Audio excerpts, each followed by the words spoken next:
ভাই এ তো কান্না করবে শেহজাদ চৌধুরী। গোলাম কি সত্যি শেহজাদ, আর তার হারিয়ে যাওয়া স্মৃতিশক্তি কি ফিরে আসবে? দুনিয়ার টাকার গোলাম নাটকের 9 নম্বর পর্বে অপেক্ষা করছে বড় এক চমক। আসসালামু আলাইকুম দর্শক বন্ধুরা, আমরা 8 নম্বর পর্বে দেখেছি ফাতেমা মনির চাচার কাছ থেকে জানতে পারে যে গোলামই আসল শেহজাদ। অন্যদিকে শেহজাদ যখন অফিস থেকে বাসায় ফিরছিল তখন দাউদ খানের লোকেরা তার উপর হামলা করে এবং তাকে নদীতে মেরে ফেলে দেয়। পরে মনির চাচা তাকে নদী থেকে উদ্ধার করে হাসপাতালে নিয়ে যায়, কিন্তু দুর্ঘটনার কারণে শেহজাদ তার সমস্ত স্মৃতিশক্তি হারিয়ে ফেলে।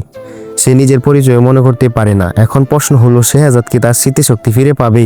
আর ফাতেমা কি সবাইকে আসল সত্য জানাতে পারবে? বন্ধুরা, দুনিয়া টাকার গোলাম নাটকের 9 নম্বর পর্বটি আগামী রবিবার দুপুর 12টায় প্র্যাঙ্কিং এন্টারটেইনমেন্ট চ্যানেলে আপলোড করা হবে।